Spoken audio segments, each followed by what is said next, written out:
Shalom! Você está em mais um episódio do podcast Exegese e Exposição. Este é um episódio muito especial. Estou novamente aqui com o professor Vernon Barros e nós vamos falar um pouco sobre aplicada ao conhecimento de uma exegese perfeita, específica, uma exegese feita para o Salmo 23. Na verdade, este episódio é um episódio complementar, onde vamos trabalhar com muito mais detalhes e profundidade sobre uma live que tanto eu quanto o professor Vernon participamos no canal do YouTube da Arena Apologética. Aliás, eu quero enviar um grande abraço aos irmãos que fazem parte da Arena Apologética por essa bênção, de podermos participar ali deste conteúdo. Mas como a live não tivemos muito tempo para aprofundar esse tema, então queremos hoje tratar especificamente do Salmo 23 e a geografia bíblica. E o nosso querido irmão, professor Vernon Barros, ele é professor de geografia bíblica, de modo que nós vamos agora ouvir a saudação do professor Vernon. Shalom, professor, tudo bem? Shalom. Olá a todos, é um grande prazer estar aqui nesse momento, junto com o irmão Davidson, que é um amigo de grande data também, e podermos compartilhar mais sobre esse assunto tão importante, tão rico, que é sobre o Salmo 23 e a geografia bíblica que está associada a isso. Isso aí, na verdade, essa live, assim como também a live da Arena Apologética,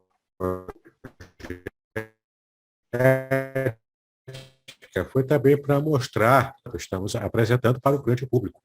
Esse meu primeiro livro aqui, é um livro baseado completamente no Salmo 23, Revelações Originais do Salmo 23. É o meu livro que eu lancei no final do ano passado e estamos comercializando. Se você desejar, lá no final do nosso vídeo de hoje, o professor Vernon também tem um livro que ele publicou. E eu gostaria que ele apresentasse o livro dele também. Então, assim como o Davidson também tem um livro, que inclusive foi publicado, publicado não, foi editado pelo próprio pastor Davidson, um trabalho primoroso que eu gostei muito. É esse livro aqui, Da Eternidade ao Mais Profundo dos Vales, a geografia que a Bíblia ensina, uma análise bíblico-geográfica das origens e do universo. Esse livro também está sendo comercializado, se você quiser adquirir, no final do vídeo terá o nosso contato para que você possa estar adquirindo esse vídeo, que com certeza será muito rico para a sua vida espiritual também. Amém. Então, até o final do nosso vídeo,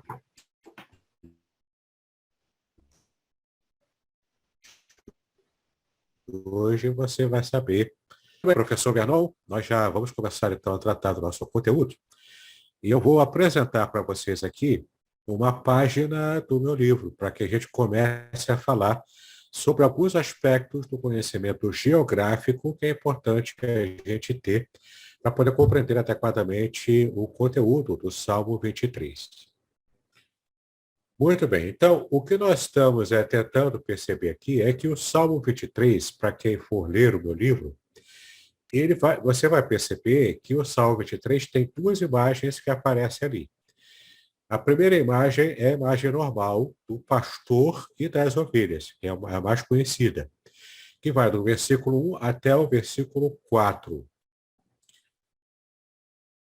E a segunda imagem que aparece, que a gente não vai tratar aqui, é a imagem do rei anfitrião e do outro rei peregrino vassalo, que se apresenta ao anfitrião e é, portanto, cuidado por ele. O nosso foco aqui é com a primeira imagem que aparece, do versículo 1 até o versículo 4, que fala sobre o pastor e as ovelhas do aprisco de Deus como pastor. E a gente vai tratar, então, aqui de alguns aspectos geográficos e práticos sobre o pastoreio o Israel nos tempos antigos. Né? Então, a gente vai ver aqui um pouco do clima, um pouco dos locais, o possível local que o pastor conduz as suas ovelhas, né, ou vários locais ali, naquela região, e principalmente é o que mais a gente vai usar o tempo aqui, que é para falarmos sobre esse lugar chamado o Vale da Sombra da Morte. Será que é um lugar real? Será que é apenas uma forma poética do rei Davi estar tratando sobre um assunto que tem mais símbolo do que propriamente um lugar real? A gente vai ver hoje aqui uma ideia que o professor Vernon tem de que possivelmente possa ser sim um lugar real. Eu já estou dando spoiler, né, o professor, sobre o que a gente vai tentar tratar aqui. Muito bem, eu vou compartilhar então aqui a tela com você para poder a gente perceber alguns detalhes interessantes sobre esse lugar chamado Vale da Sombra da Morte.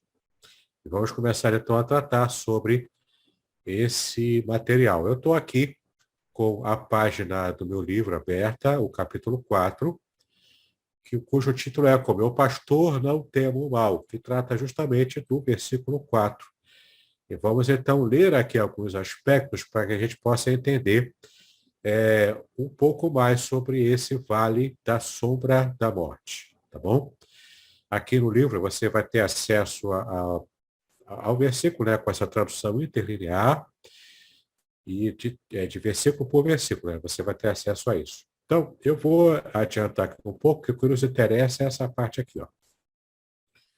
Esse subtítulo do capítulo 4 do meu livro, Escuridão Assustadora como a Morte. E é nesse aspecto que a gente vai começar a tratar aqui. No trajeto escolhido pelo pastor para as suas ovelhas, às vezes há regiões obrigatórias a percorrer que assustam o rebanho. A expressão Peguei Salmavet, por vale de escuridão profunda, ilustra essa possibilidade. Então, essa expressão Peguei Salmavet, ela deve ser traduzida literalmente como por vale de escuridão profunda. E vamos ver aqui um pouco do detalhe por que é escuridão profunda e não morte, como geralmente nós vemos em nossas traduções em língua portuguesa.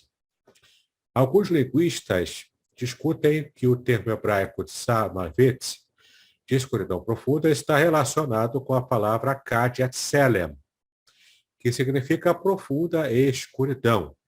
A língua acádia, também conhecida como acádio, acadiano ou assiro-babilônio, é o idioma mais antigo que possui testemunho de registros escritos, ou seja, textos cuneiformes, ou seja, em forma de cunha, porque de fato eram cunhas, né, que eram usadas para poder ir formando ali um texto em baixo relevo, como nessa imagem que você vê aqui, né? Era um idioma muito comum, é um idioma mais antigo, né, que existe e que se tem notícia, pelo menos. Então, provavelmente, o acádio deu origem a essa expressão, essa palavra tselem, né, para poder formar, então, a palavra salmavet em hebraico. Essa é uma teoria. Parece que como a gente está vendo aqui, ó, essa parece ser a opinião do Dr. Edson de Faria Francisco, grande hebraísta brasileiro, conforme ele anotou exaustivamente na sua seção de dificuldades bíblicas, né, no seu livro do Antigo Testamento Interlinear, em hebraico-português, volume 4, que trata dos escritos, né, onde se encontram os salmos. Muito bem. Mas outros especialistas dizem que Salmavet vem da aglutinação de duas palavras hebraicas, que é tsel, sombra, e mavet, que é morte, justificando a conhecida tradução sombra da morte. Aqui é uma segunda teoria para essa tradução. A versão grega dos 70, conhecida como Septuaginta, traduziu da seguinte maneira: Skias Thanatu, em grego, né? Skias Thanatu, que significa literalmente sombra da morte, como de fato influenciou as traduções em língua portuguesa. Então, levando em conta a antiquíssima tradução da Septuaginta, é possível que esse seja um indicativo de que a ideia da morte estava realmente presente na mente de Davi quando compôs o versículo. Tá bom? Então, essa aqui também é uma forma da gente entender que a ideia da morte estava presente, provavelmente, na mente de Davi. Mas, apesar disso, o que está no texto original em hebraico não é literalmente sombra da morte, mas sombra de escuridão profunda. E isso é importante você se lembrar com o que o professor Vernon vai falar mais à frente sobre a sua provável compreensão de qual seja esse lugar chamado de Vale da Escuridão Profunda.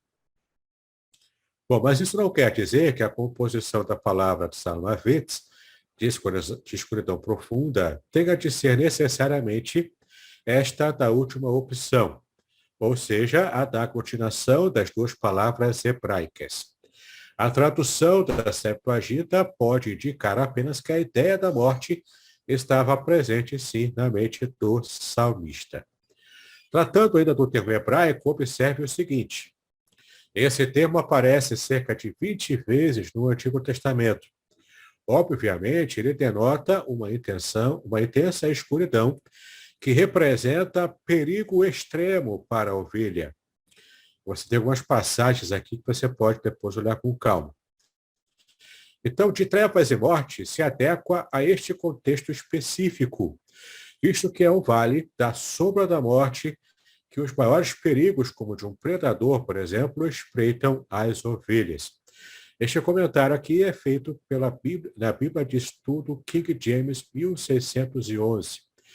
É publicado pela BV Books, que é uma Bíblia com vários comentários muito interessantes que vale mesmo a pena a gente levar em conta, tá bom? Continuando aqui ainda no meu livro, nós temos aqui um autor muito famoso e conhecido também no meio evangélico, Derek Kidner, em seu comentário da Edições Vida Nova. Ele amplia o estudo sublinhando o uso do termo em outras passagens da Bíblia hebraica também. Vale a pena, então, a gente conferir o seu comentário. Ele é um pouquinho mais extenso, mas olha que interessante o que ele coloca aqui, né? Sombra da morte é o significado literal de uma única palavra hebraica, Salmavet, que ocorre quase 20 vezes no Antigo Testamento. E este significado é o mais certo neste contexto. Em muitos lugares onde esta palavra ocorre, morte pode ser um tipo de superlativo, ou seja, de algo que está exagerando, né? Algo que é superlativo. Como na interpretação que a nova New English Bible, né, que é uma nova versão em inglês, que é essa versão dá aqui. Escuro como a morte, e no termo profundo, as trevas também. Empregado por outra versão inglesa aqui. Em outras ocorrências também. Uma tradução destas aqui, conforme a nota de outra versão em inglês, o vale mais escuro, alargaria a referência do versículo para incluir outras crises além da crise final. Embora a escuridão seja o pensamento principal na maioria dos contextos desta palavra no Antigo Testamento, a morte predomina em alguns poucos, inclusive neste versículo, e aqui o autor diz que é a sua opinião. Em Jó 38:17, as portas de Salmavet correspondem às portas da própria morte. E aqui você percebe, então, uma possível alusão também à ideia da morte. Neste mesmo versículo. E em Jeremias 2:6, este termo descreve o perigo do deserto, que é um lugar de morte, mais do que de escuridão especial. Nos outros trechos, Septuaginta emprega a sombra da morte como sua tradução mais frequente da palavra, a palavra aqui de Salmavet. Em Mateus 4:16, o acréscimo de e, na região e sombra da morte, trata a morte como sendo algo mais do que um mero reforçar de sombra. E no cântico de Zacarias, marca o clímax após a palavra trevas, como em Lucas 1:79. Tu, neste ponto de perigo, toma o lugar de ele. O trato de pessoa para pessoa, pois o pastor já não está adiantado para guiar, mas ao lado, para escoltar as ovelhas que andam, né, segundo o seu caminhar. Em tempos de necessidades, o companheirismo é bom. E ele está armado. A vara, um cacete carregado à cintura e o cajado para ajudar a caminhar e para recolher o rebanho. Essas eram a arma e o implemento do pastor. Aquela para a defesa, conforme 1 Samuel 17:35, e este para o controle, sendo que a disciplina é segurança. Deixando de lado esta metáfora, somente o Senhor pode guiar o homem através da morte.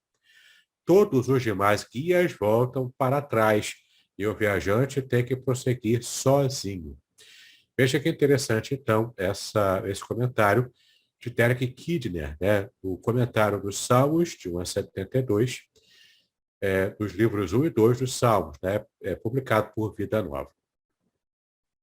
Só para a gente fechar aqui o último parágrafo dessa leitura. A Bíblia de Estudo Nova Almeida atualizada amplia a discussão, apontando que talvez a ideia seja que no deserto podem se encontrar sombras profundas. E aqui vem também um dado importante, interessante, né? E não se pode ter certeza sobre quem, sejam bandidos ou o que, sejam animais ou inundações, que podem se esconder nesses vãos, né, desse vale profundo, de escuridão profunda. Assim, a ovelha de Yahweh não precisa temer o trajeto escuro e perigoso, pois ela se sente segura e amparada pelo seu pastor. Eu recomendo que você possa conhecer e adquirir a Bíblia de Estudo da Nova Almeida Atualizada. Ela tem artigos muito bons em nível acadêmico mesmo, né? Então, realmente, eu recomendo que você possa conhecer esse material, tá? Então, aqui é para a gente começar a entender essa discussão sobre essa expressão que aparece no versículo 4 do Salmo 23, a expressão Salmavet, em hebraico, que tem essa discussão, então. Você pode ser traduzida como vale de escuridão profunda, como é a opção que eu fiz no meu livro, ou vale da sombra da morte, que é a opção mais tradicional, que a maioria das versões em língua portuguesa traz essa tradução. Gostaria agora de ouvir o professor Vernon para que ele possa falar um pouco sobre esse assunto, sobre esse vale da sombra da morte. Ele pode, inclusive, se quiser, compartilhar tela para que ele possa ilustrar o que ele vai falar agora. Bom, eu fiquei aqui, assim, admirando muito o trabalho do pastor Davidson, que teve toda a preocupação de buscar muitas informações acerca desse vale de escuridão profunda.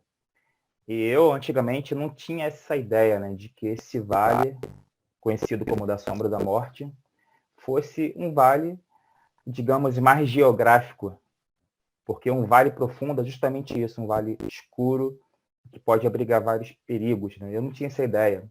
E foi somente, né, lendo esse livro de pastor Davidson que eu pude ter essa nova ideia do que poderia significar esse versículo, né, 4 do Salmo 23. E isso é muito bom porque aprofunda o nosso conhecimento, né, acerca de Deus e da sua palavra, né? E para mim, como geógrafo, o vale é uma coisa que me encanta. Muitas pessoas têm uma, digamos, uma opinião muito, não digo errada, mas é uma opinião que eu vejo equivocada quando as pessoas falam de vale, porque associam geralmente ao Vale da Sombra da Morte. Mas geralmente um vale é para ser uma coisa bela, uma coisa linda, maravilhosa, cheia de vida, né? Porque é justamente por onde corre o leito de um rio. E rio é sinônimo de vida. Então, em outras palavras, vale também é sinônimo de vida.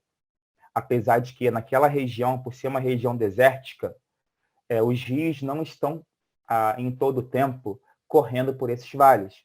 Então, tem épocas do ano que eles são mais, digamos, tenebrosos, justamente por não ter esse clima que é próprio para quem tem um vale com muita vida e muita vida animal, vegetal e tudo mais. Lá não. Lá tem época de chuva e época de seca. as épocas de seca são muito mais, digamos, são maiores do que as épocas de chuva, o que causa a própria aparência, a paisagem daquela época, não, desculpa. O que faz com que a paisagem daquela região seja uma paisagem árida, inóspita, um deserto em si mesmo. Aqui nós temos uma tela do Google Earth, uma tela atual, né, que mostra os países atuais dessa região, como Israel e Jordânia. E vamos aqui fazer uma pequena viagem por alguns lugares selecionados, tá? A todo momento, o pastor David, se quiser, também pode interromper, fazer suas observações sem problema nenhum, porque aqui já está salvo, não tem problema parar para poder comentar. Então vamos lá. Isso aqui é a interface do Google Earth. Eu dei o nome dessa apresentação de geografia do Salmo 23. Então vamos lá. O Google Earth te leva num zoom até a cidade de Jerusalém. Até botei um coraçãozinho aqui, né? É uma cidade amada por muitos, né? Sejam judeus, cristãos, islâmicos, não importa. É uma cidade que é, digamos, venerada por muitos povos. Aqui mesmo temos aqui, ó, por curiosidade, o Domo da Rocha, né? E aqui do outro lado aqui temos uma montanha, um monte, que é o Monte das Oliveiras. Vou mudar aqui a inclinação do relevo para que vocês tenham uma ideia melhor do relevo daquela região. E aqui logo de cara temos um vale, aqui no meio. Temos aqui o Monte do Templo e do outro lado o Monte das Oliveiras. E no meio uma região mais baixa, uma região de depressão aqui. Essa região nada mais é do que o Vale de Quidron. E Vale do Quidron, o pastor David já sabe, né? É aquele vale que ele falou que pode ser o Vale da Sombra da Morte. Até peço que o pastor Davidson fale sobre essa palavra, Quidron, para que a gente tenha uma ideia do significado real hebraico dela. Sim, a palavra Cedron em hebraico é Kidron. E eu até separei aqui uma outra tela, eu vou compartilhar também, depois o professor Vernon volta com o Google Earth, para que a gente possa ver algumas informações interessantes sobre o Vale do Kidron, né? O Vale do Cedron. Já estou compartilhando aqui, já estou saindo aqui desse meu livro. Eu estou aqui aliás, eu vou abrir aqui. Aqui eu estou aqui com o dicionário hebraico-português do Luiz Alonso Choquel, né, que é bastante respeitado, conhecido na língua portuguesa. Aqui, se você tem alguma noção de hebraico, você vai ver que é o nome Kidron, em hebraico, que é de verdade o Vale de Cedron, né, em português. Ele sempre ele sempre aparece com o nome Nahal, em hebraico, que é o nome, a palavra para o Wadi, que depois o nosso professor vai explicar o que é um Wadi, ou Vadis, né? Ele vai explicar isso aqui também. Só tem uma exceção, é que Kidron não aparece como Nahal, mas aparece aqui como Shadmut, que são os campos do Cedron, né, que aparece aqui em 2 Reis 23, versículo 4. Então, o Kidron, ou Cedron, está sempre associado à torrente do Cedron. E tem vários versículos aqui para poder comprovar essa associação.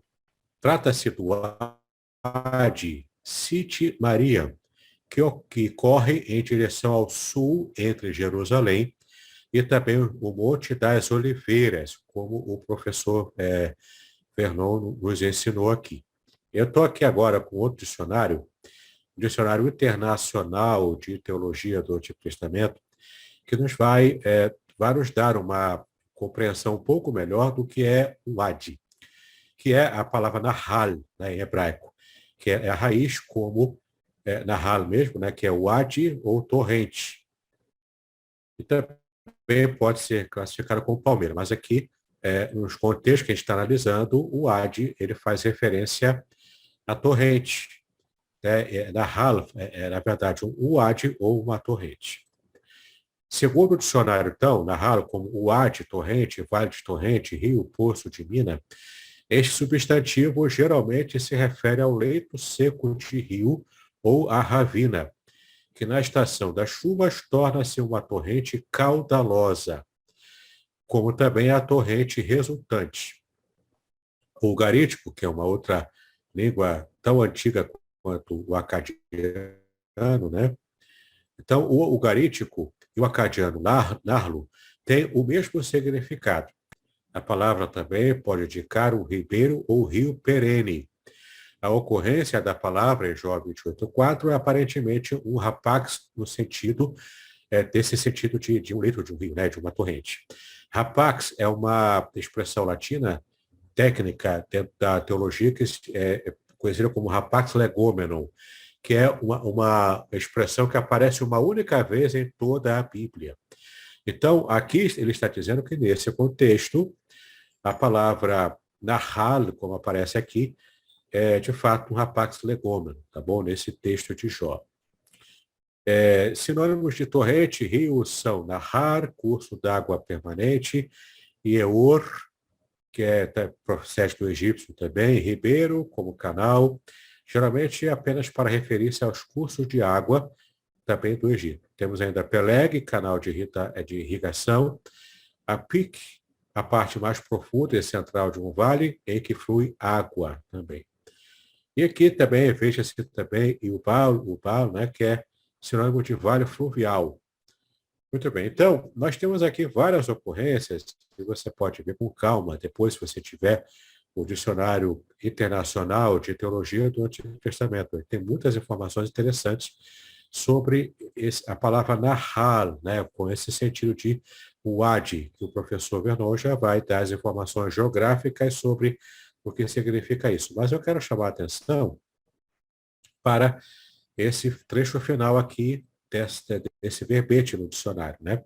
O Vale do Cedron, em hebraico Kidron, né? Por muito tempo associado com sepulturas. Olha só, né? Esse vale, ele é associado com morte, com sepulturas. Tem várias passagens aqui. E com terras impuras e contaminadas também. Então, é o vale que, embora seja um vade, né, com torrentes de água, provavelmente, quando ele não tem essas águas correndo sobre ele, né, em alguma estação específica, ele é associado à impureza, à contaminação e principalmente à morte. Esse também é um dado interessante que nos faz entender o porquê, né, de ter essas duas vertentes de interpretação para a tradução. Ali foram as águas vivificantes também, de Ezequiel 47, e aqui já é o inverso da morte, né? Mas será também no Vale do Cedron. E aqui, ó, no versículo 9, o dual representa ou uma forte correnteza, ou o meio enclítico do ugarítico também, que aqui é uma informação mais técnica tirada do ugarítico. Mas é interessante a gente pensar aqui no dual, porque na gramática hebraica existe, na questão do número, né, o singular, o plural e o dual. O singular é justamente a nossa ideia do singular, né? De um substantivo no singular. O plural, mais de um. E o dual é quando vem em pares. Então, orelhas, olhos, né? Quando vem em pares, mãos, pés. Quando vem em pares, aparece, então, esse aspecto dual do substantivo. Tá bom? Muito bem. Professor Vernon, agora você pode voltar a compartilhar o Google Earth e nos deu uma informação sobre o que são os WADs, para que a gente possa entender perfeitamente e por que o Vale do Cedron, em hebraico Kidron, né, se encaixa nisso. Aliás, a palavra Kidron significa escuro, tá bom? Em hebraico. Demos essa volta toda para poder chegar a essa informação. Kidron, em hebraico, significa escuro. Bom, e aqui nós vemos esse vale tão curioso que é o Vale do Rio Cedron, ou Kidron, que significa escuro. Vamos falar mais sobre isso mais à frente, mas como o pastor Davis pediu, vamos agora falar um pouco sobre o que significa o Ad. Então, tem dois termos importantes que devemos entender. Um termo é oásis, que é uma área isolada de vegetação em um deserto, tipicamente vizinho a uma nascente de água doce. São os tradicionais, né, que nós vemos em filmes, um lago geralmente rodeado por muita areia. E também temos o uade, que, como o pastor já leu, é um leito seco de um rio no qual as águas correm apenas na estação das chuvas. Então, esse ribeiro de Quidron, esse vale de Quidron, como o próprio Google Earth está mostrando para a gente, é um vale encaixado, né, aqui no mapa, na Terra. Vou colocar aqui para vocês as informações na tela sobre esse Nahal Quidron. Vou compartilhar algumas fotos para que você tenha uma ideia de como que é aquela área em volta do Nahal Quidron, e não apenas perto de Jerusalém. Jerusalém está numa posição mais alta no relevo, numa cadeia de montanhas, tem um clima muito mais úmido do que nas imediações do Mar Morto, onde o clima é muito mais seco. E o Quidron nasce nos arredores de Jerusalém e corre para o leste em direção ao Mar Morto. Então aqui já dá para ter uma ideia, né? Por que o mar é chamado de morto também?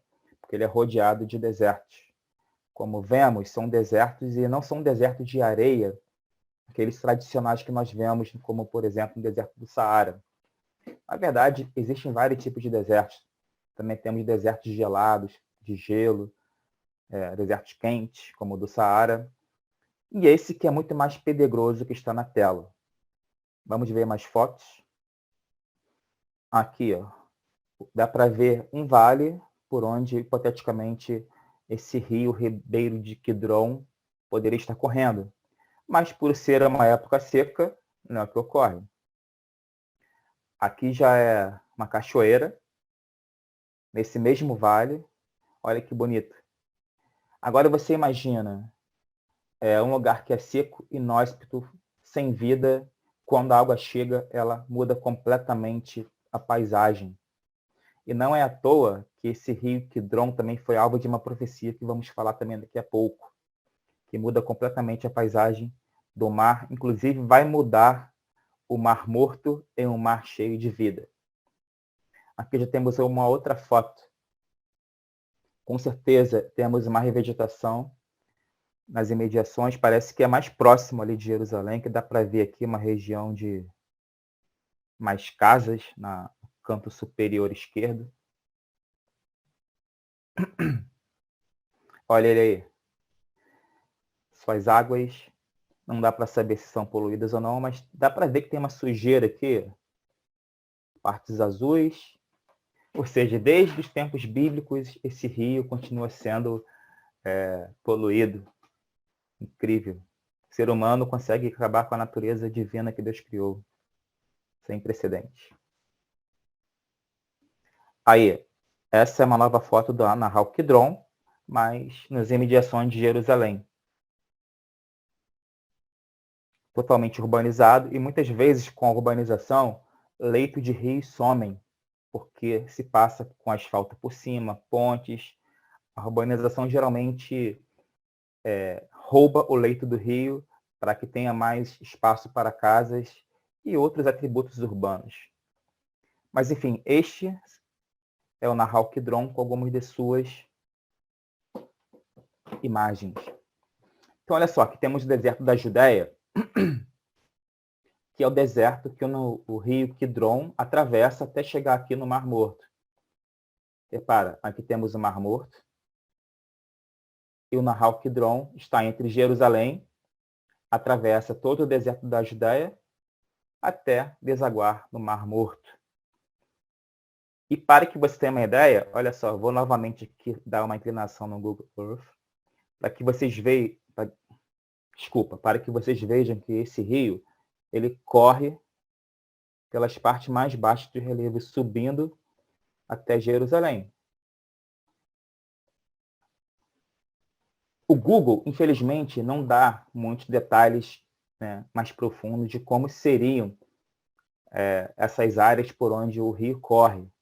Mas, com certeza, se estivéssemos lá, veríamos um vale bem profundo que corre em meio a desertos. Porque o rio, na medida que ele vai passando, percorrendo seu caminho, ele vai escavando cada vez mais a região que ele está percorrendo, fazendo com que os vales fiquem cada vez mais profundos e escuros também. Estamos aqui subindo até chegar aqui em Jerusalém. Ó. Essa área que já pertence à região metropolitana de Jerusalém. David, se quiser falar alguma coisa, fica à vontade também. Ó. Sim, O vale eu ia fazer um comentário que o vale ele se torna escuro quando ele não está com a torrente de água do rio, né, correndo sobre ele. Então, as ovelhas, quando vão caminhando por aquela região, elas veem apenas um vale muito escuro que causa medo no coração da ovelha, não é? É isso mesmo, professor Vernon? Sim, exatamente. O Vale Escuro, como o Vale do Rio Cedron e muitos outros vales da região de Jerusalém, inclusive Belém, né, que é a cidade natal aí, né, do querido rei Davi. Rei Davi, nossa referência de pastor de ovelhas, né? Eu fico aqui, cara, se você deixar, eu fico aqui no Google, né, Earth, me perco aqui de tanta coisa legal que ele oferece pra gente. Por exemplo, quando vem aqui em Belém, coloco mais informações, vem as fotos de Belém. Demorando um pouquinho a carregar. São vários. Eu sei que Davidson, ele é meio suspeito para falar sobre Israel, né? Porque ele está sempre postando foto de Israel, que eu percebo lá no Instagram. Ele ama Israel. Também, né? Não é para menos. São várias belíssimas fotos aqui no caso de Belém, que, digamos, é uma região próxima à cidade de Jerusalém. É como se fosse a periferia de Jerusalém. E foi por aqui que Davi pastoreava suas ovelhas. Repare uma coisa muito importante aqui na área em redor de Jerusalém e de Belém, é a proximidade com o deserto da Judéia. E mesmo aqui em Belém, né, apesar de ser uma região um pouco mais úmida, é notório que é uma região ainda que carece, né, digamos, de umidade. Por quê? Porque são áreas bem inóspitas, áreas que hoje em dia nós temos a água que é levada para essas áreas, né, via urbanização. Mas antigamente, aquilo que nós estamos vendo verde hoje aqui, poderia não ser o caso de 2000 anos atrás.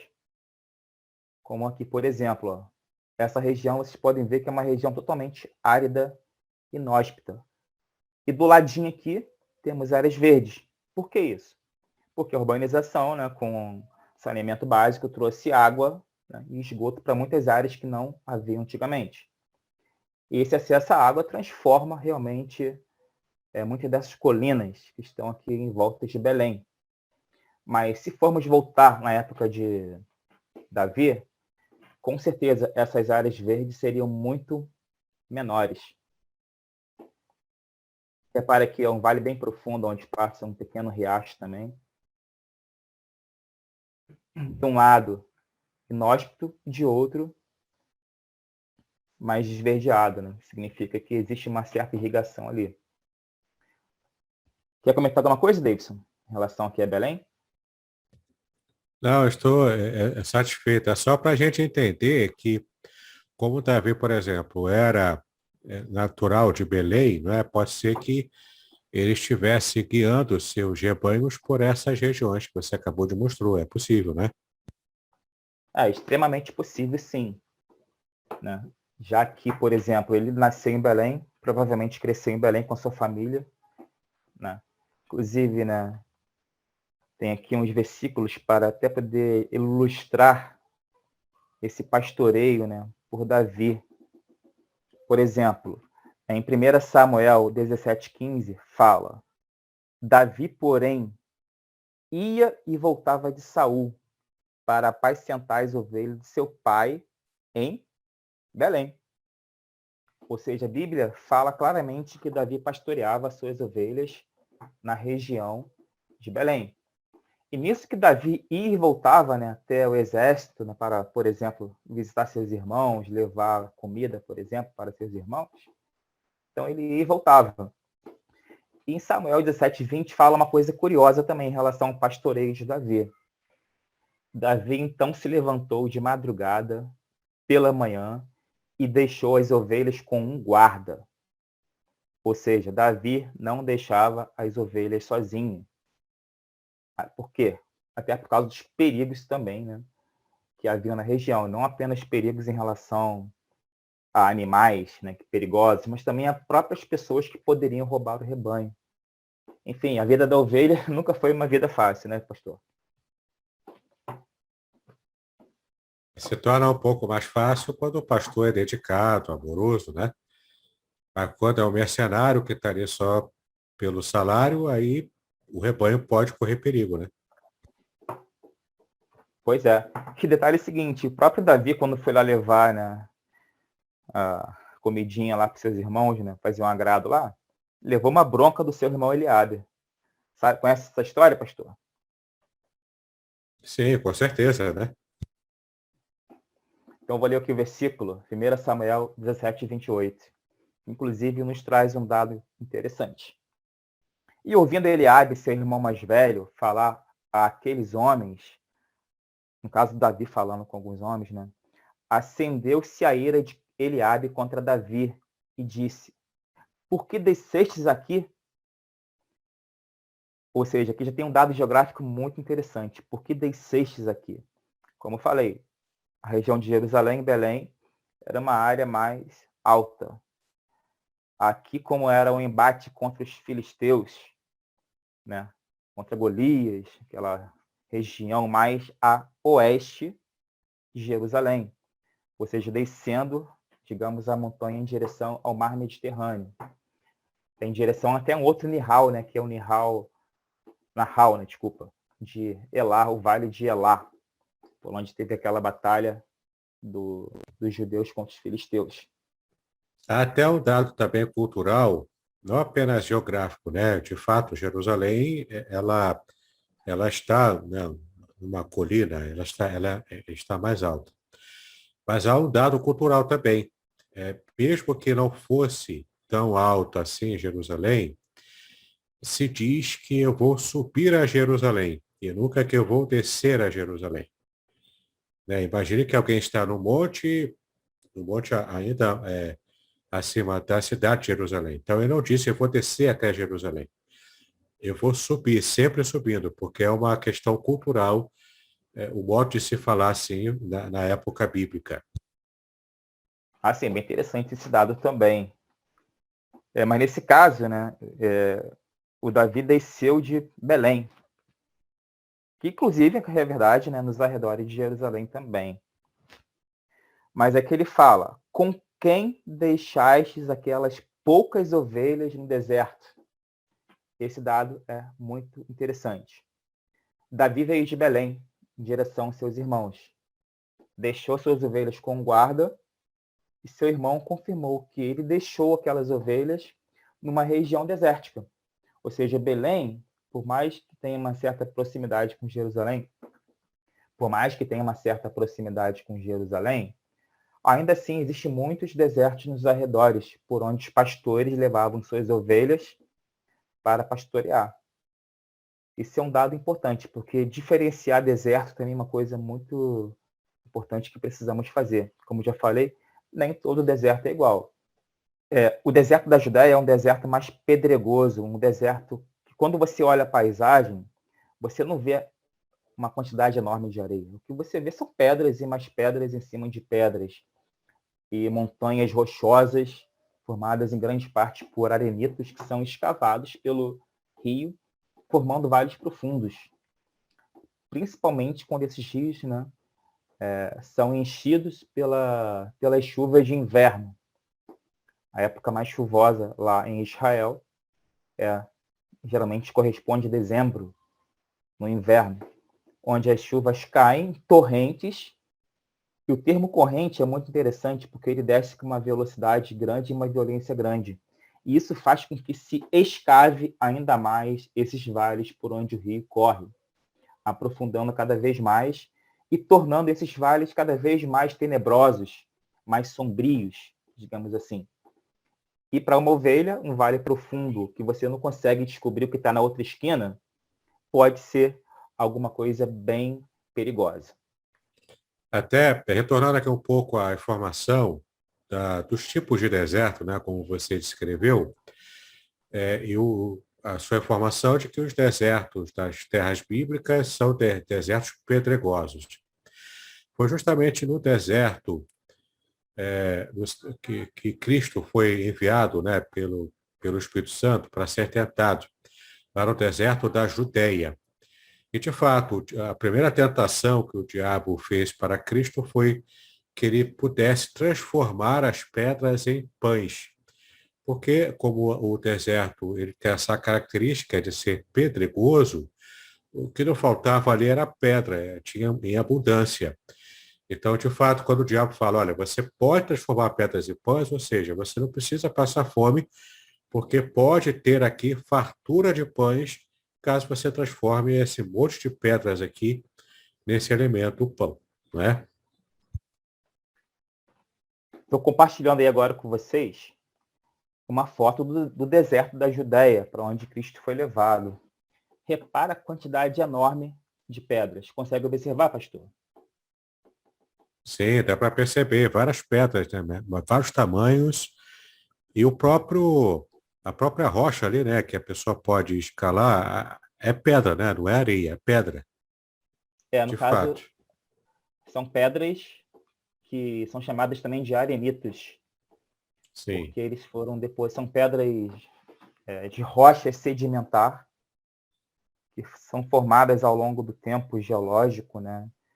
E são formadas por sobreposição, uma camada em cima de outra. Se você sim. reparar, você consegue ver bem isso aqui. Dá para ver Estou o te passando desenho mal. das camadas ali. Nesse caso, no Exatamente. deserto da Judéia não corre nenhum rio, né? Não tem o Ocorrem Ade rios. ali.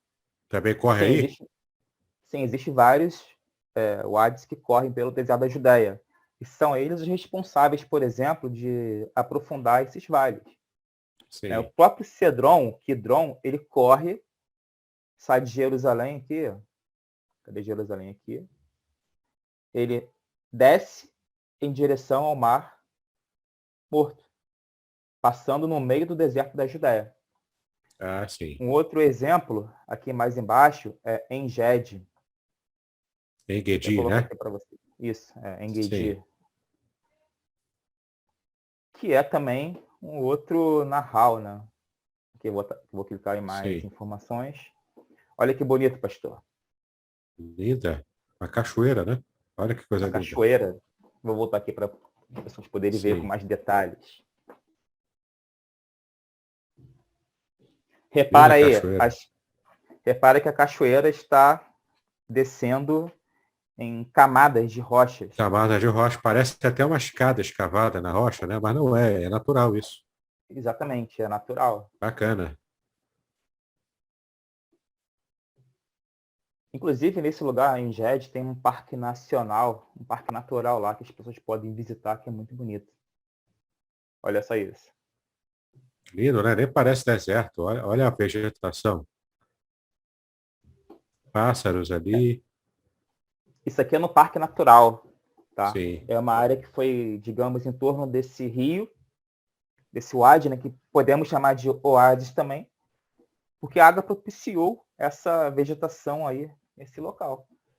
Mas se Isso é você natural, for... né? Não é artificial, não. Foi criado porque Israel desenvolveu essa tecnologia de fazer florescer no deserto. Mas ali Sim, é tecnologia humana. Nesse caso aí é natural. é natural, mas também tem toque humano, porque eles É, aproveitaram a água do oásis, do Engedi, para poder para desviar o poder... curso do rio, algo assim. Exatamente, e fazia dali um lugar, um parque para que as pessoas pudessem visitar também. Bacana. Pô, que aves bonitas, Pavão, né? é o pavão aí, ó. Ou Lindo. seja, tudo nesse parque natural. Muitas palmeiras. Sim. Olha essa imagem. Lindo. Paradisíaco, hein? Pois é. É uma pena, né, Paradisíaco. que grande parte do ano não tem água suficiente para poder encher, né, essa piscina natural. Isso em Guedes, né? Isso, em Guedes. Muito bem.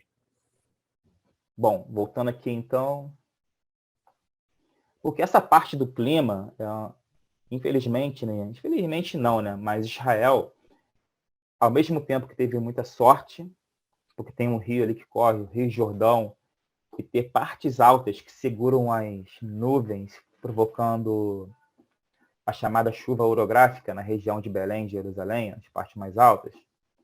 Mas também tem muitos desertos.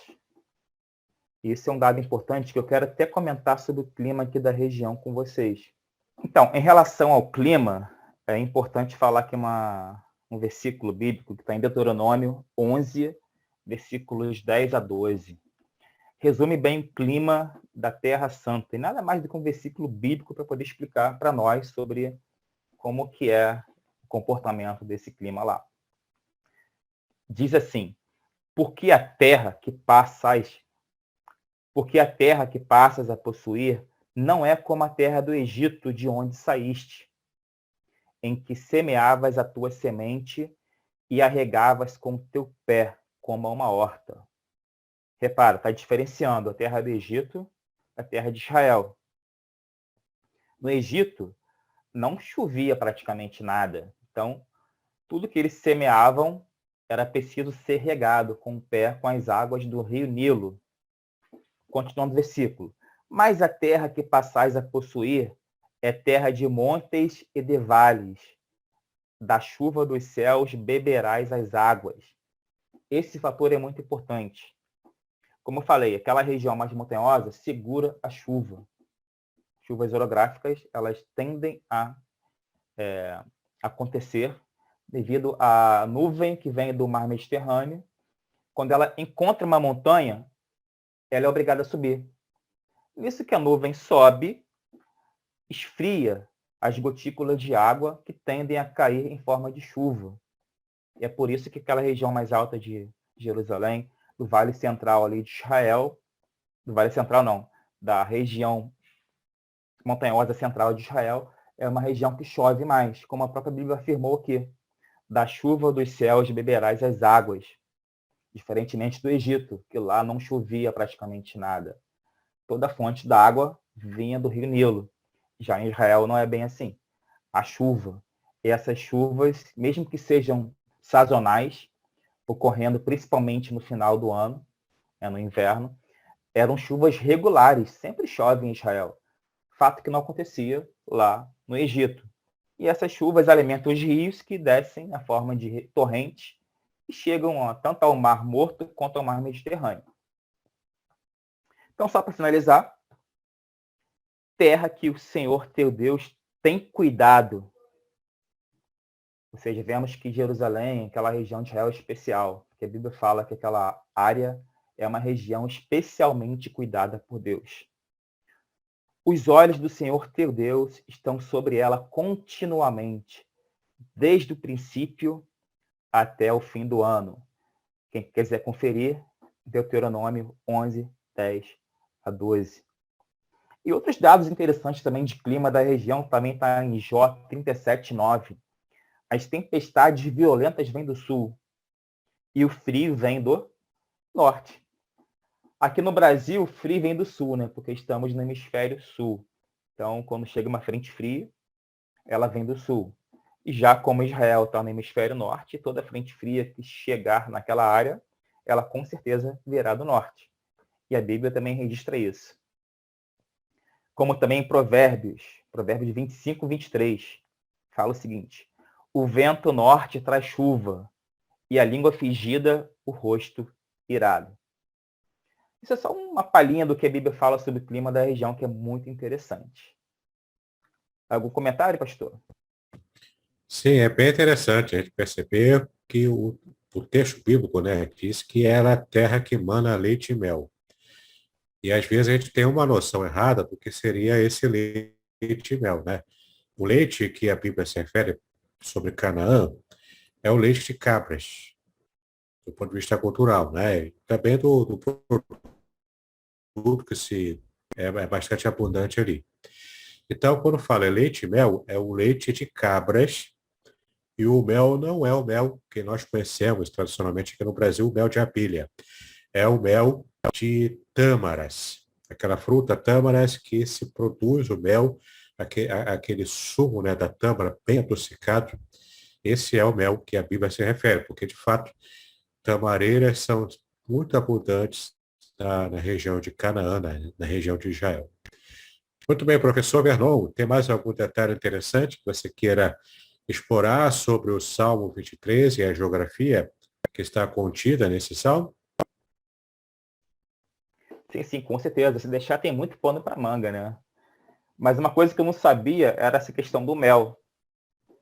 Mas o fato interessantíssimo e cabe muito bem na nossa live de hoje, nossa gravação, é quando você falou que o leite é o leite de cabra. E Cabras. também tem a ver, isso, que tem a ver com o próprio pastoreio também, né? Tanto dos Sim. pastores de ovelha quanto de cabras. Eu só queria aqui falar um pouco sobre essa atividade econômica, né? Que é a atividade econômica que nós chamamos de setor primário, quando se extrai o sustento da própria terra, né, ou do que a terra oferece, sejam colher frutas numa árvore, seja pescar rios no lago ou no rio, desculpa, seja pescar, né, no rio ou no lago, e assim também você pastorear ovelhas ou cabras também corresponde ao setor primário. E para pontuar bem essa atividade naquela época, lá do rei Davi, na época de Jesus, né, geralmente era uma atividade de verão. Ela geralmente acontecia desde a época da Páscoa aproximadamente e ia até novembro, quando começava a esfriar. Né? E isso é importante, porque as ovelhas elas precisam ficar protegidas no inverno. Elas não podem sair pastando no inverno. Né? Elas estavam confinadas durante o período de inverno e eram soltas para a própria lã também poder crescer e tudo mais, no período do verão. Essa era a atividade econômica, assim era, melhor dizendo, a atividade econômica daquela época. E uma coisa interessante também tem a ver com o próprio Jacó, que até reflete um pouco do clima também. Quando ele fala lá em Gênesis 31:40, ele fala assim: estava eu assim, de dia me consumia o calor e de noite a geada, e o meu sono fugia dos meus olhos. Ali ele estava falando com seu sogro, né, Labão, de como era a sua atividade no dia a dia no pastoreio das ovelhas. Como aquela região é uma região que chove pouco, acontece esse fenômeno chamado amplitude térmica, que é a diferença da menor temperatura para a maior temperatura no mesmo dia. Então, de dia era um calor escaldante e de noite era um frio danado. E por que isso acontecia? Melhor, por que isso acontece? Acontece devido à falta de umidade na atmosfera. Porque lugares mais úmidos, essa diferença da temperatura mais baixa da temperatura mais alta é bem menor. Agora, em lugares como Israel, nos arredores de Belém, por ser uma área muito seca, essa diferença da menor temperatura à noite para a maior temperatura durante o dia é muito alta. E o pastor sofre. O pastor sofre para poder pastorear suas ovelhas. E não à toa também, né, pastor? Até hoje em dia, as ovelhas dão trabalho, não dão? Não, é sempre aquela ovelha, né, que se desgarra e para voltar às vezes teima, né? É difícil. Você falou que o pastor evita pastorear os rebanhos na época do inverno. E essa é uma questão interessante também, porque é um dos argumentos que nós temos de que, com certeza, o nascimento de Jesus não foi em dezembro. Em Isso. dezembro, como já é sabido, é o mês de inverno, né? Equivalente ao inverno em Israel. E na época do inverno, em Israel neva. Até hoje neva, cai neve mesmo. E é interessante isso porque os estudiosos, provavelmente, fazendo seus cálculos, ou analisando os detalhes também, né, geográficos, de clima, chegaram à conclusão hoje de que provavelmente a época aproximada do nascimento de Cristo foi no mês de outubro e não em dezembro. Esse é um dado importante que justamente o fato dos pastores estarem a céu aberto à noite, cuidando das suas ovelhas, quando eles viram, né, a estrela brilhando sobre o lugar, eles foram ali para verificar o que estava acontecendo. Isso seria impossível acontecer em dezembro, por causa dessa característica que o professor Vernon acabou de nos ensinar, né, de nos explicar. Verdade. E além disso, né, nos vales profundos daquela área, né, haviam muitos animais perigosos. Vou dar alguns exemplos de animais: hienas, chacais, lobos e até ursos, né? Naquela época eram mais comuns. Hoje em dia você não vai ver um urso naquela região, talvez nem hiena, mas naquela época esses animais ainda não estavam totalmente extintos. Eles foram sendo extintos da região gradativamente, até que não sobrou mais nenhum. São animais que não existem mais atualmente, mas que naquela época existiam naquela região e eram perigosos, inclusive podendo até matar o pastor. Não à toa o pastor tinha que andar armado, como o pastor Davidson bem sinalizou ali, né? Com bordão, com cacete, né? Porque se não tivesse isso, ele poderia perder sua própria vida salvando a vida das ovelhas. E aí vem uma parte interessante em relação ao próprio Jesus, né? Quando ele fala que o bom pastor dá a sua vida pelas ovelhas. E aquele que é mercenário, ele foge diante do perigo. Correto, pastor? Perfeito, isso mesmo. Então, o outro dado também, para a gente já chegar no final do nosso vídeo, é que na cultura antiga, especialmente os egípcios, eles olhavam o pastoreio e viam os pastores com preconceito social. Eles não davam muito cartaz, né, para pastores, não gostavam e tinham preconceito social contra os pastores. Enquanto que na Bíblia, embora também tenha um pouco desse problema de preconceito social, mas na Bíblia, assim como os outros povos ali da Mesopotâmia, os povos antigos, né, os reis e os deuses eram sempre associados a essa atividade do pastoreio do povo. Então, é bem interessante porque a Bíblia também é um produto do seu meio histórico-social. Então, quando ela apresenta a Deus como pastor de Israel, ela está, na verdade, também reproduzindo uma cultura de sua época, de sua geografia ali, né? É bem interessante a gente conhecer também esses detalhes. Então, para finalizar, faltou falar do rio, do Vale de Quidron. Qual é a tese central, né, do nosso pensamento aqui? É mais uma ideia, né? O Vale do Rio Quedron, ele pode ser traduzido também como Vale Escuro. Quedron, como o pastor Davis falou, significa escuro. E isso pode, né, dar uma margem para que este possa possivelmente ser o rio do Salmo 23:4. Pode ser esse vale, não estou afirmando que ele seja.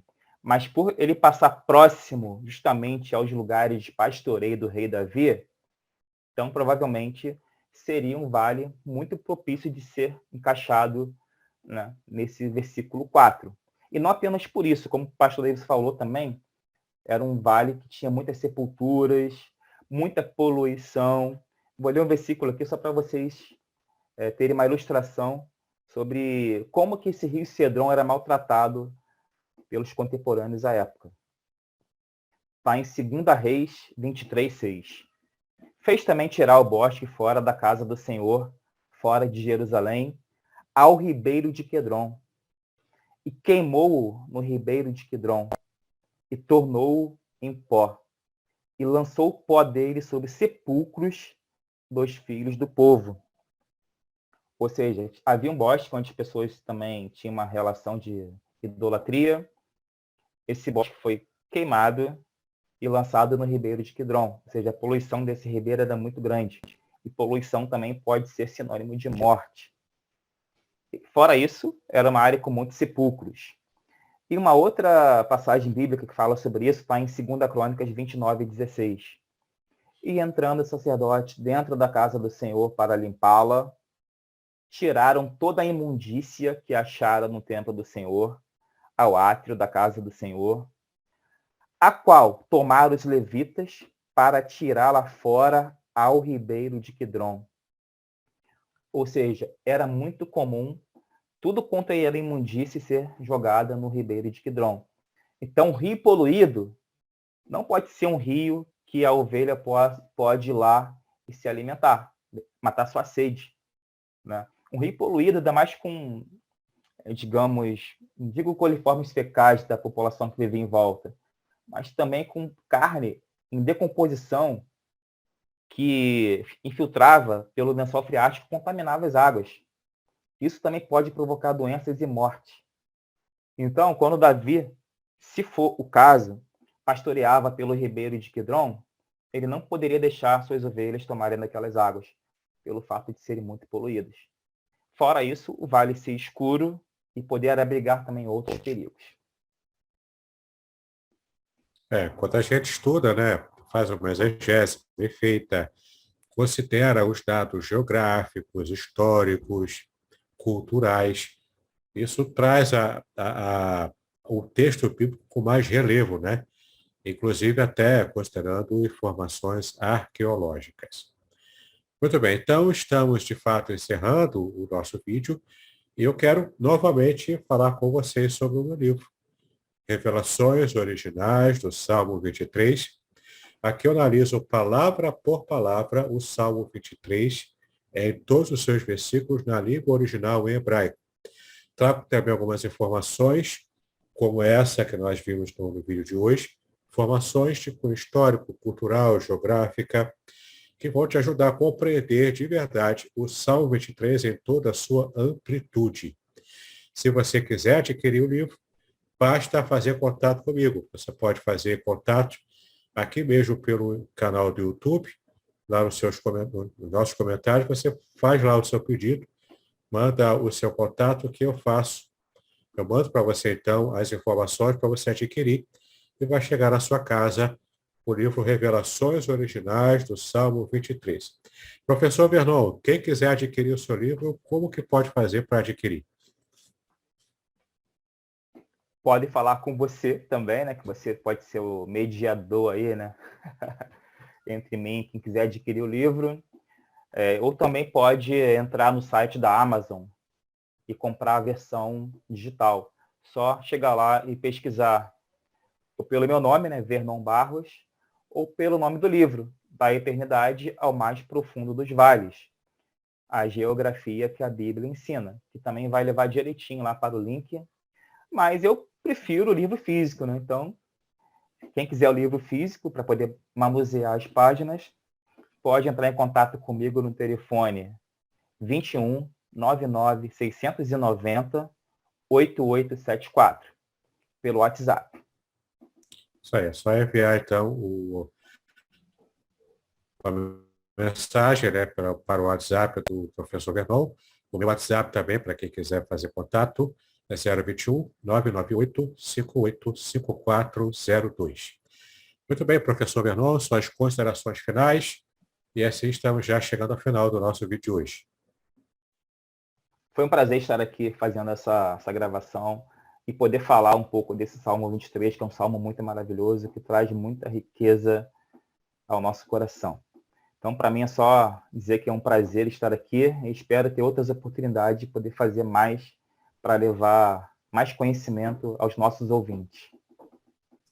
Amém. E também quero agradecer a sua atenção até agora, dizer que para mim é uma grande alegria ter você nos acompanhando, nossos estudos, nossas mensagens. Continue aqui, compartilhe esse vídeo se você gostou, se trouxe edificação para a sua vida e também nos ajude a divulgar, né, para que possamos crescer. Esse vídeo também estará provavelmente no canal do professor Vernon, canal do YouTube também, assim como estará no meu, e também, para quem prefere ouvir em podcast, poderá também ouvi-lo no seu agregador especial, né, recebendo no seu feed. Então é só assinar lá no feed Exegese e Exposição, que é o programa para o seu podcast, tá bom? Muito bem, que Deus abençoe os seus estudos, paz e bênção sobre a sua vida.